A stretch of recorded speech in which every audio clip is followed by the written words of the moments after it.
Bienvenidos todos a un nuevo episodio del lado oscuro de los proyectos. Soy Lucía Hernández, anfitriona de este podcast, y hoy estamos reunidos para un nuevo episodio. En este espacio, como siempre, vamos a conversar de los desafíos que nos toca vivir en los proyectos y cómo vamos aprendiendo de ellos. Hoy día no tengo invitado. La persona que va a contar la historia soy yo. Y en este episodio te voy a contar una historia real de un proyecto con mucho presupuesto, un proyecto estratégico y que en verdad estuvo lleno de sorpresas. Y que finalmente terminó colapsando bajo, yo creo que bajo el peso de decisiones mal tomadas, ¿no? Sin embargo, la historia no termina ahí, tiene un aprendizaje, porque después, ¿cierto?, del terremoto viene la reconstrucción. Todos los chilenos ya sabemos eso. Acá te voy a compartir lo que aprendí desde mi rol como PMO. El verdadero valor de los proyectos, yo diría, no está en los planes perfectos, eso ya lo sabemos, ¿no? Aunque siempre es mejor planificar que no hacerlo. Pero el verdadero valor de los proyectos no está en los planes que sean perfectos, sino más bien en la capacidad de generar valor o impacto, ¿cierto? Incluso cuando todo se desvía. Entonces vamos a hablar hoy día de fracasos que duelen, de equipos desmotivados, de cómo se reconstruye la confianza y de por qué una PMO puede ser mucho más que una oficina de control. Si alguna vez sentiste que tu proyecto se desmorona y no sabes cómo volver a empezar, este episodio es para ti. La historia es así. Este era un proyecto en una organización grande, ¿ya? Y que tenía mucho presupuesto. Yo tenía en ese momento el rol de PMO. Entonces era un programa estratégico, más que un proyecto, era un programa estratégico que tenía 4 proyectos que iban a modernizar a la compañía. En ese momento iban a duplicar la capacidad de procesamiento que tenía la compañía y la irían a crecer, no para que creciera al doble, sino al cuadrado, básicamente. Entonces, era de esos proyectos que el sponsor era el gerente general. Y entonces este programa, ¿cierto? Era como su chiche, su hijo, ¿ya? Y el sponsor realmente era el sponsor, porque hemos visto en otros episodios, ¿cierto? Que el sponsor no, si el sponsor no pesca mucho, el proyecto tiene poca vida, ¿no? Poca probabilidad que pueda seguir tan bien, ¿no? Entonces, este era un proyecto importante. Se escogió a los mejores profesionales de las distintas áreas que estaban involucradas para trabajar en el proyecto. O sea, si a ti te escogían para trabajar en ese proyecto, la verdad que era un honor, ¿ya? Entonces, em, en ese sentido y con ese escenario, uno de los primeros desafíos que a mí me tocó enfrentar como PMO fue que el proyecto tenía primero que todo un gobierno propio, ¿ya? Como pasa para muchos proyectos, ¿cierto? Pero la diferencia era que en este proyecto o en este programa, ¿cierto? Habían decidido que la PMO no iba a participar. En ese tiempo la PMO llevaba como 3 o 4 años, 3 o 4 años, y, y no estaba tan posicionada en ese sentido. Si no, obviamente no la habrían dejado fuera del proyecto. Hay que considerar eso. Entonces, podríamos decir que en la organización habían como 2 gobiernos para los proyectos. El gobierno por el cual velaba la PMO, que era como para la cartera de proyectos en general que había en ese momento, y el gobierno que tenía este programa estratégico de proyectos donde no estaba la PMO. Entonces, ya había que sostener una situación incómoda, ¿cierto? De que no te inviten al banquete principal. Y además, obviamente, había que responderle a las personas que nos preguntaban, así como, oye, ¿por qué no está la PMO presente en este proyecto? Si es un proyecto tan relevante, ¿por qué ustedes no están? Entonces, estaba eso, y era como, chuta, me enteré por la prensa un poco que venía este proyecto, ¿no? Y además que las personas veían que nosotros podíamos ayudar en ese proyecto, que teníamos herramientas, ¿cierto?, para poder hacerlo y sobre todo, yo diría que la gestión de riesgos del proyecto, ¿ya? Y, y nadie se explicaba mucho por qué no estábamos ahí, ni siquiera nosotros en ese sentido. Y igual en ese momento yo creo que el rol de mi jefa fue súper importante, fue fundamental para mantener la moral alta, porque imagínense, em, cómo se siente las personas que conforman un equipo y que ese equipo que es como el proyecto más importante de la compañía y que justo a ti como equipo no te consideren para formar parte de ese proyecto. te lo cuestionas todo, ¿no? Porque uno dice, bueno, como por algo también no me están considerando, hay algo que ya a lo mejor yo no estoy haciendo bien, viene la autocrítica y está muy bien, yo creo que la autocrítica tiene que siempre estar presente porque así uno puede ir mejorando. Yo recuerdo en ese tiempo que con mi jefa la conversación fue bien transparente, ¿ya? Porque en ese momento, ¿cierto? Habían intereses de personas que tenían más poder del que teníamos nosotros, o al menos del sponsor que teníamos nosotros, ¿cierto? Y nos quedamos fuera. Y teníamos que ver la forma de cómo entrar al proyecto. Esto sobre todo porque comenzaron a pasar los meses cuando el proyecto comenzó, ¿cierto? Y se veía que, por ejemplo, uno veía que el consumo del presupuesto crecía y crecía. Y de avance poco se sabía, como de hecho cada vez que se hacía una actualización al forecast del proyecto y en el fondo donde uno también veía cuál era como el presupuesto pendiente, ¿cierto? Que quedaba para hacer todas las cosas que se suponía que faltaban, cada vez crecía más. El alcance también se salía de las manos en ese sentido porque iba creciendo y creciendo y se iban agregando cosas y cada vez era como, oh no, es que no nos dimos cuenta de esto y ahora hay que poner esto otro. Em, y era un proyecto estratégico, es como si fuera una operación del corazón y, y yo me diera cuenta cuando estoy ahí como atajo abierto que me faltan cosas.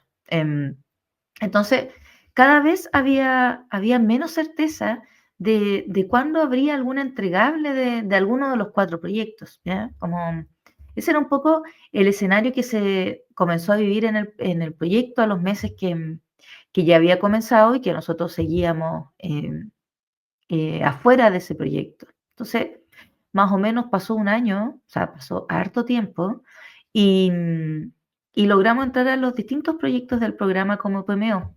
Em, Eso porque también, bueno, mi jefa en ese momento fue como bien perseverante, como y bien pulga en la oreja, a lo mejor, por decirlo de alguna manera, para poder estar presente y no quedarse fuera del proyecto más relevante que tenía la organización en ese momento. Y, y claro, muchas veces nos resignamos cuando nos dicen que no, o vemos que hay un proyecto a lo mejor que partió y no te invitaron, o te enteraste atrasado y te invitan cuando ya está la embarrada y uno siente el ego herido a lo mejor y todo, pero es importante en ese sentido como em, perseverar, ¿ya? Entonces, después de un año, mi jefa logró que pudiéramos entrar a los distintos proyectos ya que estaban en curso, sobre todo con un rol de poder trabajar con los equipos en la gestión de riesgos, ¿ya? Entonces, y en ese momento igual habían varios incendios que estaban descontrolados en ese momento y obviamente había que partir primero, ¿cierto? Por apagar los incendios que eran más grandes, los más urgentes, pero a la vez también mirar al largo plazo o al mediano plazo y ver las cosas que se venían más adelante, entendiendo que los incendios de hoy día en algún momento se iban a apagar. Entonces, en algún momento fue, yo diría, como tan evidente el problema de gestión y de liderazgo que tenía este programa con cada uno de sus proyectos, que se tomaban decisiones inconsistentes entre los distintos proyectos, eh, porque también hay que entender que eran proyectos muy relevantes y también cuando las personas entramos en pánico, también nos volvemos un poco irracionales en nuestra toma de decisiones. Y eso comenzamos a ver que en ese momento, que los líderes de cada uno de los proyectos em, tenía de alguna manera, empezó como a cuidar su propio rancho, ¿no? Porque yo veía que yo tenía algo de alguna manera contenido y esto se iba a salir y se iba a quemar todo el bosque de la pradera. Bueno, yo diría que el principal quiebre se produjo cuando el sponsor del proyecto deja la compañía. Y de verdad, literalmente, el programa se quedó sin sponsor, porque había tal nivel de caos en ese momento que otros gerentes, por ejemplo, no querían ser sponsor del proyecto, porque se sabía que había algo que no estaba funcionando bien. Entonces, el gerente general provisorio que hubo, ¿cierto?, en ese momento, yo diría que sí escuchaba más a la PMO. La PMO ya había pasado un año más, así que estaba mejor posicionada. Y lo convencimos de que hiciera un assessment, una evaluación externa al proyecto por un tercero. Y se buscó una empresa auditora independiente para que llevara a cabo esta labor. El resultado finalmente concluyó en que el proyecto debía parar. Ahí hubo cabezas que rodaron, varias cabezas, digamos, de cada uno de los proyectos y del programa. Y lo más, yo diría como, lo más triste también que pasó fue que el equipo que se había escogido para trabajar en el proyecto, este equipo que le habían dicho, ¿cierto? Como que era un honor que te llamaran. Bueno, este equipo tuvo que volver a sus labores anteriores y bien de capa caída. Yo me acuerdo que decían las malas lenguas que en ese momento que les habían dicho que habían fracasado con esas palabras. Y uno piensa como, qué fuerte suena esa palabra, ¿no? Porque en Chile hay una percepción también de que cuando fallamos, ¿cierto? Cuando nos equivocamos, fallamos y, y no nos damos cuenta eh, que en el fondo podemos aprender a fallar en un espacio, ¿cierto? Controlado, nos podemos dar ese espacio em, con un riesgo controlado para fallar. Bueno, obviamente acá estamos hablando que había un presupuesto de millones de dólares, no era el escenario probablemente para experimentar y fallar. El espacio seguro, digamos, para equivocarse se hace antes de hacer un proyecto de estas magnitudes, ¿ya? Entonces la moral del equipo quedó súper afectada, porque imagínate que te habían subido a un altar, te habían escogido para trabajar en un proyecto estratégico porque eras de los mejores en la compañía y ahora eras de los peores, era como que te habían degradado, ¿sí? El escenario era bien deprimente en ese sentido. Ese era un poco el escenario del proyecto y yo quería comentarles, ¿cierto? Como varios errores que ocurrieron en este proyecto. Yo creo que el principal fue el doble gobierno que tenía la organización, porque había como dos estructuras paralelas y en una como que estaba la PMO y en otra no. Entonces había claramente como un clima de fragmentación, roles confusos y zonas grises de responsabilidad también. Entonces, yo creo también que excluir, ¿cierto?, arbitrariamente a la PMO fue un error. Creo que no incluirla desde el inicio o de antes del inicio fue algo importante en el fondo que afectó, ¿cierto? Porque se podría haber visto con anticipación qué apoyo podía brindar, ¿cierto? Habían hartas personas con experiencia en el equipo en ese momento para poder sumar, ¿ya? La PMO podía aportar con la visibilidad del proyecto, con la gestión de riesgos, con la comunicación también que podía tener el proyecto hacia el resto de la organización. Más que solo pensar en que la PMO iba a controlar el avance y que yo no quería que me controlaran, porque un poco esa era la doble lectura que hicimos en el equipo en ese momento de por qué no estaba la PMO en el proyecto. Entonces, el tema, ¿cierto? Sin duda, el tema de poder controlar el avance, como igual fue un tema, porque se gastó mucho dinero y no se vieron resultados. Fue como tener que botar a la basura un montón de plata, de recursos, de reputación también de los líderes que estaban en ese momento. Entonces, también se habría podido aportar, yo creo, con el alineamiento para la toma de decisiones y no ver un poco de repente estas contradicciones que yo les decía entre los distintos líderes de los proyectos. A mi juicio había yo creo que una excesiva concentración del poder y del gobierno del proyecto y por eso también cuando el sponsor se fue que el proyecto cayó, ¿no? Hubo problemas de planificación, bueno, sin duda, ¿no? Como este era un proyecto predictivo en la mayoría de sus componentes, no tenía tantas cosas al azar, muy pocas en verdad. Y por ende, ¿cierto? Y aquí volvemos al PMI un poco, pero haber trabajado bien el alcance del proyecto en un inicio era muy importante. Sobre todo, por ejemplo, si teníamos contratos con proveedores que eran millonarios, no sé, yo esto como que me hago la idea que es como pasar la tarjeta antes de entrar a un restaurante muy caro, como pasar la cuenta, ¿cierto? Como en los hoteles, y dejo el frigobar abierto para consumir. Uno sabe que eso después le va a salir muy caro si no se controla. Entonces, em, yo no sé de verdad cómo este proyecto se estimó, porque no participé en esa etapa, ¿cierto? No sé si fue top-down o bottom-up o de alguna otra forma, ¿cierto? Pero claramente si el alcance no estaba ni medianamente cercano a ser claro, ¿cierto? El presupuesto se iba a ver afectado. Más bien, todos los problemas de presupuesto eran una consecuencia de los problemas de la estimación del alcance. Al menos esa es como la lectura que yo saco. Y durante un año, en un proyecto que era muy predictivo, no hubo ninguna gestión de riesgos. Quizás se consideró demasiado predictivo para gestionar los riesgos porque no había incertidumbre, a juicio de algunas personas, ¿cierto? Entonces, cuando la PMO entró, ya el incendio estaba descontrolado. Por eso es muy importante hacer la gestión de riesgos antes de que parte el proyecto y después mantenerla, ir actualizándola y hacer esa gestión de forma constante, ¿no? Pero tampoco se hacen milagros. Entonces, creo que eso también era algo que se podría haber trabajado mejor. La gestión del talento, la gestión de las personas, creo que también se pudo haber hecho mejor, independiente del fracaso, ¿cierto? Que así se dijo, como, o sea, por un lado te suben al altar y luego te bajan de sopetón. Yo creo que eso genera mucha frustración en las personas, pérdida de motivación también.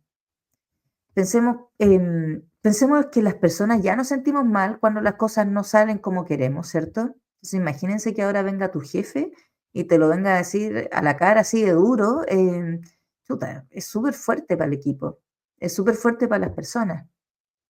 Entonces yo creo que de todas formas la narrativa del mensaje del fracaso creo que también fue mal manejada en ese sentido.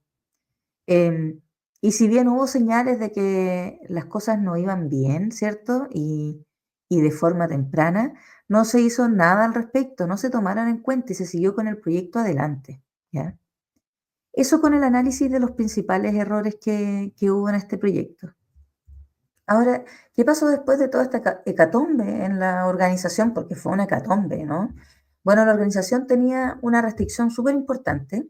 em, en 9 meses tenía que duplicar su capacidad de procesamiento, porque si no, no iba a poder vender y eso iba a afectar a miles de clientes y reputacionalmente también traía consecuencias muy importantes para la compañía. Entonces, em, este gobierno provisorios, claro, este gobierno provisorio que había en la organización, decidió trabajar con otras personas, con nuevos líderes, y de ahí surgió, ¿cierto?, armar un plan de 21 iniciativas que en 9 meses debía entregar a la compañía la capacidad de procesamiento que iba a necesitar.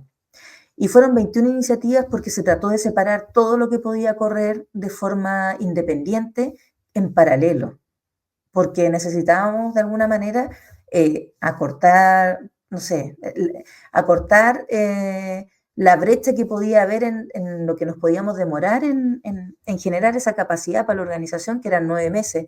Si podía generarla en 8 meses, mejor, porque tenía un mes al menos de holgura, ¿cierto?, para poder cumplir. Al final nos pasó que íbamos a salir a producción una semana antes, no teníamos tanta holgura, ¿ya? Entonces, acá con este nuevo proyecto, este nuevo programa, ¿cierto? Con los 21 proyectos, las cosas se hicieron bien distintas. Desde el día cero, por ejemplo, la PMO estaba en el proyecto y fue la mano derecha de la persona que lideró este programa. Primero que todo se trabajó en equipo y se estableció un gobierno de proyecto que era consistente con todo lo que ya había en la organización. Entonces habían 8 líderes, habían 8 personas que lideraban estas 21 iniciativas y se sentaban toda la semana en una mesa ejecutiva a hablar de los riesgos y los impedimentos que podían tener. El avance, si quieren verlo así, no era el tema central. Lo que impedía el avance era lo importante. Y por supuesto que había un tema sensible con el presupuesto, sí hay que pensar que se había gastado mucha plata en, en la previa, ¿cierto? En la historia anterior, digamos, y si bien se controlaba el presupuesto, cuando se veía un riesgo y gestionarlo requería de presupuesto, la verdad que se transparentaba rápidamente y se aprobaba sin fricción. Todos y absolutamente todos, y aquí, por ejemplo, hasta control de gestión, ¿cierto? Que es el dueño de la billetera, todos estábamos trabajando para un fin común, que era duplicar la capacidad de procesamiento antes de una fecha determinada que todos teníamos muy clara y todos también tenían súper claro que teníamos súper poca holgura para atrasarnos. Entonces, acá hay un alineamiento absoluto en la organización. Existía también un plan de comunicaciones que entre la PMO y el gerente de proyecto tenían que coordinar y ejecutar para que todas las personas estuvieran en la misma página del proyecto, porque la sensibilidad queríamos que la tuviera el que tenía que poner la orden de compra, el que tenía que aprobar el control de cambio, etcétera. Todos necesitaban estar en la misma página del proyecto y entender lo crítico que era. Entonces, por ejemplo, cuando se requería priorizar algún tema que competía por recursos, por ejemplo, las HH de alguna persona, o el espacio en un disco, o un paso a producción, todo, pero absolutamente todo se alineaba a este programa, porque todos conocían la importancia que tenía y la criticidad. Por ende, existía una disposición de todas las partes de la organización, participaras o no en el proyecto directamente.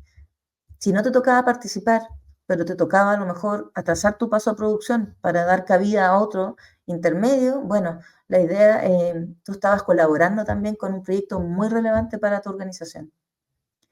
Como el tema central eran los obstáculos en general, teníamos un sistema de escalamiento rápido, muy rápido. Y recuerdo que igual nos pasó de todo. Había una pieza, por ejemplo, de hardware que necesitábamos y que la enviaban de India y pasó de todo. Se perdió en el camino, después la volvieron a mandar, quedó retenido, no sé, en una aduana en algún país intermedio porque habían unas huelgas, no me acuerdo. Entonces, en verdad, veíamos, nos pasó de todo y, por ejemplo, hasta eso veíamos el plan B, C, etcétera. ¿Ya? De hecho, el líder del programa recuerdo que tuvo que llamar al gerente de HP en Miami o no sé dónde, pero no en Chile en el fondo, para poder gestionar un atraso con una máquina que nos podía impactar muy fuerte en nuestro deadline. Entonces se fijan cómo cuando las prioridades están clarísimas, las personas se alinean y cuando se comunica bien lo que se debe comunicar, las personas también entienden. Entonces, también acá desmitificamos que la PMO solo se dedicaba a controlar avances.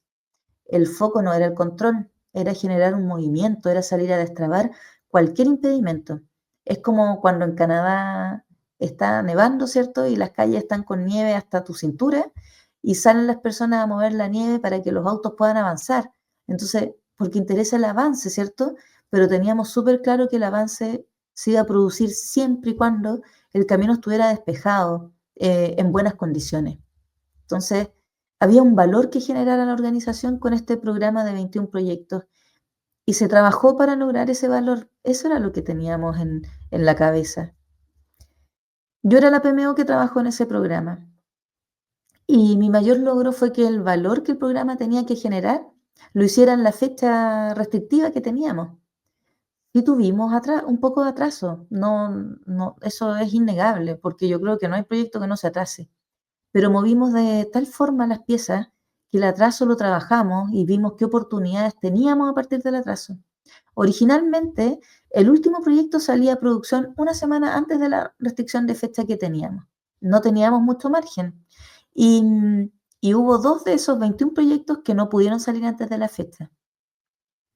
¿Y qué pasó entonces? Lo que tuvimos que hacer fue generar un plan B para esos proyectos, para que pudiéramos de todas formas generar el valor que la compañía necesitaba de este programa. Entonces, ese proyecto me cambió por completo la mentalidad. Yo debo reconocer que mi foco antes era el desvío, quizás como la PMO tradicional, porque era lo que se conversaba también en ese momento y un poco lo que había aprendido, ¿no? Y ahí comprobé en terreno que el desvío no es lo central. Para mí fue una evolución como PMO, sobre todo porque después me permitió poder trabajar en innovación con una mentalidad súper diferente. Lo importante que yo quiero transmitir acá es que lo importante es el valor que genera un proyecto y que en torno al valor siempre tenemos que trabajar. Y a veces se nos olvida eso. Yo creo que el verdadero valor de una PMO no está en el informe o el reporte que genera, sobre todo hoy día con inteligencia artificial que cada vez salen más automáticos. Si antes se pensaba que la PMO hacía las minutas, ¿cierto? Que también creo que es un error, pero hoy día eso lo hace la inteligencia artificial simultáneo que tenemos la reunión. Entonces, el verdadero valor de la PMO no está en generar un informe, sino está en generar ese movimiento, en romper esa inercia que muchas veces vemos en los proyectos. Entonces, el foco no es el plan, es el valor. Y esto es muy importante porque muchas veces el plan B puede ser el plan, ¿cierto?, que termina de generar el valor. O sea, si pensamos en el proyecto de rescate de los 33 mineros de Atacama, por ejemplo, estamos claros cuál era el valor. Rescatar con vida a las personas, ¿cierto? Y se diseñaron 3 planes de rescate en ese proyecto, 3 excavaciones y cápsulas. Y adivinen cuál fue el que rescató a los mineros, el plan B. Entonces, el foco de verdad que no es el plan, es el valor que queremos capturar. Entonces, de verdad que las retrospectivas, las lecciones aprendidas, el foco de mejora continua, llámenlo como quieran, pero entender de que desde el fracaso también hay un legado, hay aprendizaje. Lo que pasa es que hay fracasos que son muy dolorosos, ¿cierto? Por eso es súper importante dejar espacios formales al fracaso. Eso da para hablar en otro episodio de innovación también, ¿cierto? Pero es importante también entender esta mirada que como equipo PMO en ese momento hicimos de lo que no había resultado con este programa estratégico y de las cosas que teníamos que cambiar para poder cumplir con el valor, ¿cierto? Ayudar a que se cumpliera el valor que ese programa necesitaba generar. Ese cambio de mindset, ese cambio de chip era muy importante. Yo diría que la confianza también es el principal motor que tiene la colaboración. Es como el combustible que necesita el engranaje de la colaboración. Y en este caso la PMO no era el agente de control. Fuimos parte de la columna vertebral del proyecto de forma horizontal, colaborativa y servicial. Yo iría siempre al servicio de los demás y del valor que se buscaba. Entonces me quedo con esto y también con que un equipo alineado, ¿cierto? Y con una buena comunicación es clave, incluso para lograr lo que a veces parece imposible. Bueno, esta historia era la que hoy día yo les quería transmitir. Espero, ¿cierto?, que esta historia les sea de utilidad, que, que si se ven reflejados con alguna parte, esta es una historia 100% verídica, no hay nada cambiado ni nada, así que espero que puedan sacar de aquí algunas reflexiones. Y si les ha gustado este episodio, compártanlo, sigan nuestro podcast y nos vemos en un siguiente episodio. Que estén muy bien.